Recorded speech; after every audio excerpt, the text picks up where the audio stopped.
In 1973, the Middle East exploded. The Fourth Arab-Israeli War broke out. Israel went all in, backed by the U.S. and its usual friends. The Arab oil producers, they were furious. So they reached for the one weapon more powerful than any missile in their arsenal: oil. Support Israel? No oil for you.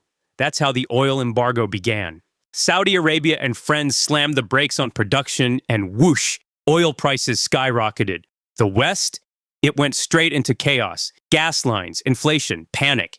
At this point, it looked like the Arab world and the U.S. were done. But then, not even a year later, Saudi Arabia, the same country that led the anti-American charge, suddenly flipped. Not only did they end the embargo, they made a deal with America, a deal that created a new world order, the Petrodollar. So, what just happened? How does a country go from death to America to backing its currency forever? To really get why Saudi Arabia did a complete 180, we have to rewind the tape 2 years. August 15th, 1971. President Nixon goes on TV and drops a bombshell. Hey world, remember how dollars used to be backed by gold? Yeah, not anymore. Just like that, the Bretton Woods system, the global financial system, built after World War II, collapsed on television. Under the old rules, every country tied their money to the U.S. dollar. The dollar was tied to gold. Gold was gold, solid, trustworthy, predictable. Now, the dollar was officially just paper. No gold, no anchor, just faith. Suddenly, the world had a problem. If the dollar is not backed by anything, why keep using it? Outside the U.S., countries started sweating. Inside the U.S., the economy wasn't looking great either.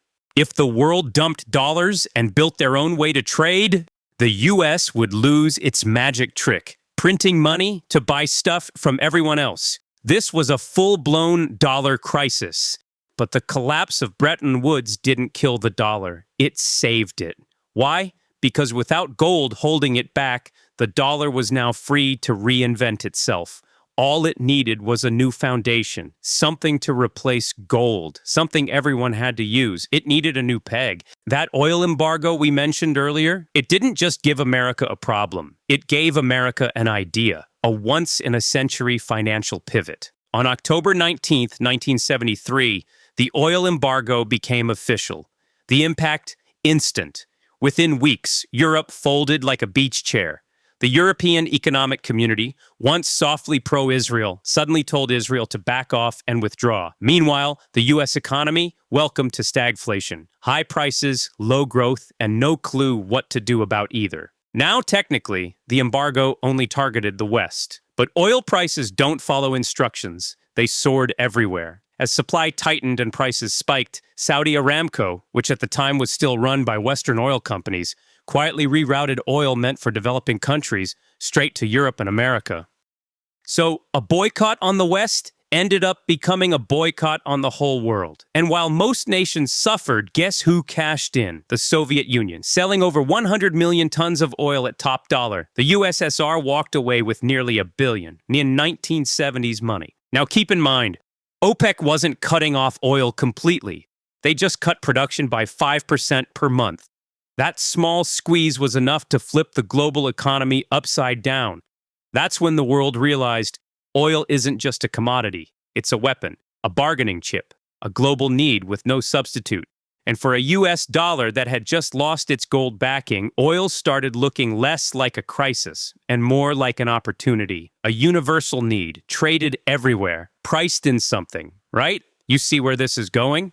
Today, most of the world's oil is still traded in US dollars. And at the center of all this sits Saudi Arabia, America's strategic soulmate. We're talking about arms deals, oil profits pouring into U.S. treasuries, joint ventures in finance, weapons, and now even AI.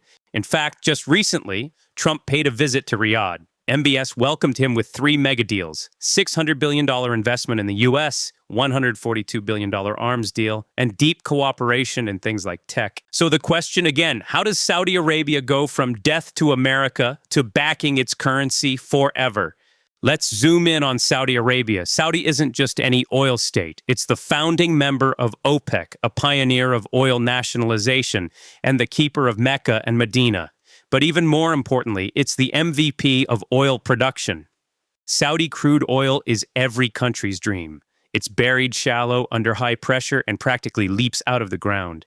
In most countries, pulling up a barrel of oil costs around $50. In Saudi Arabia, less than $10. When they're pumping at max, it alone can produce up to 80% of OPEC's total output. That kind of leverage doesn't just make you powerful, it makes you indispensable. Here's a question for you. At its peak, what percentage of Saudi Arabia's government revenue came from oil? Go ahead, take a guess. If you guessed C, you're right. If you guessed D, honestly, not far off. It's over 90%. That's not a revenue stream, that's an addiction. According to the IMF and Saudi Arabia's own finance ministry, during the oil boom of the 2010s, over 92% of government revenue came from oil. Even during 2020, when COVID wrecked global demand, oil still made up more than 60%. Want a comparison? In the U.S., income tax makes up about 50% of federal revenue, and that already feels huge, right? Now imagine if 92% of America's budget came from one industry. So yeah, for Saudi Arabia, oil isn't just important, it's the fiscal backbone. That's why, for decades, their mantra was simple.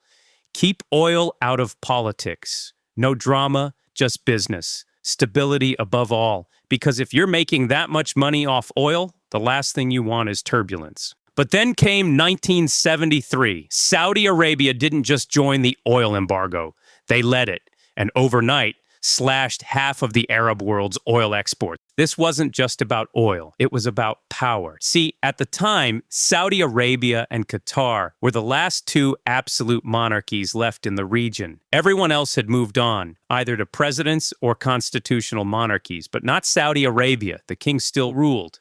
Now that might sound unrelated, but that's the key. Oil is their lifeblood, but the throne, that's everything. And right before the embargo, things inside the kingdom were getting shaky.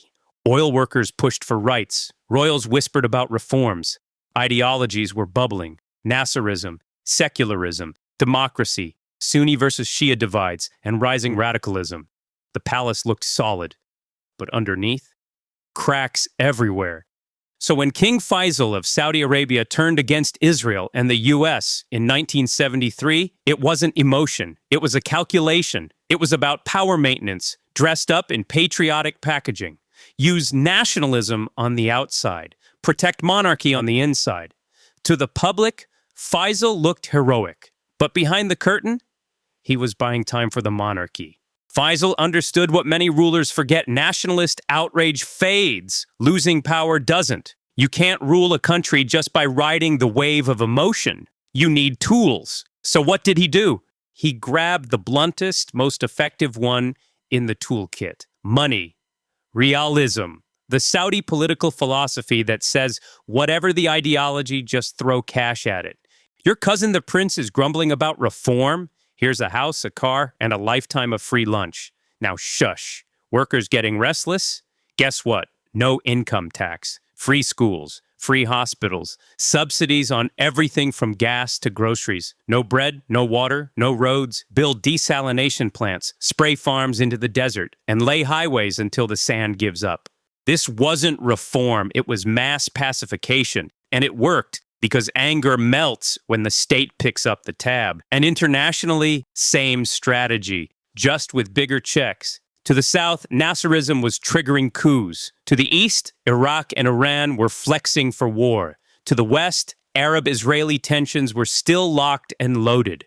And Saudi Arabia's response? Simple. If your neighbors are burning cash on weapons, you burn more. It became one of the world's most generous military spenders. So generous, the U.S. Defense Department took notes.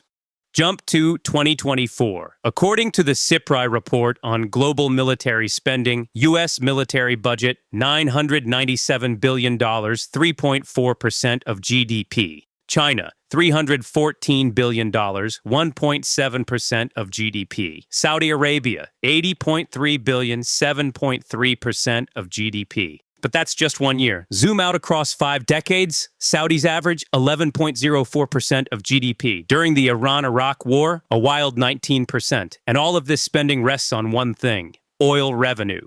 And guess who was buying all that oil? The US, Europe, and Japan. The exact same people they'd embargoed a year before. So once Saudi Arabia had stabilized the home front, subsidies for the masses, calmed the royals with car keys, it made its next move. Call Washington. Yep, just 3 months after launching the oil embargo, Saudi Arabia started quietly negotiating with the very country it was punishing. That's right. The oil embargo was never meant to last forever. It was a stunt with an exit plan, and it worked very well. The people were hyped, the throne was safe, and crucially, no permanent damage was done to oil sales. Saudi Arabia came to the table with 3 clear demands. Israel had to chill, no more territorial expansion. The oil money needed somewhere stable to grow, not just sit in gold bars under the palace. Weapons, lots of weapons. The throne needed armor. And how did the U.S. respond? Delivered with textbook American efficiency. They sent Henry Kissinger, Secretary of State/Middle East fireman, to rein in Israel. Then came William Simon, Wall Street's energy czar, who flew to Saudi Arabia with a financial trick, anonymous accounts for quietly investing billions into U.S. Treasury bonds. And finally, Nixon himself inked a military cooperation deal, promising tanks, jets, and enough firepower to keep the throne shiny and safe. Once the U.S. checked all 3 boxes, Saudi Arabia delivered 2. Oil would now be sold exclusively in U.S. dollars. No dollars, no oil. But they didn't stop there. Saudi Arabia leaned on the rest of OPEC to do the same. And one by one, they did. Just like that, the Petrodollar system was born. The U.S. dollar, once dethroned by the end of the gold standard, had found a new throne built on oil.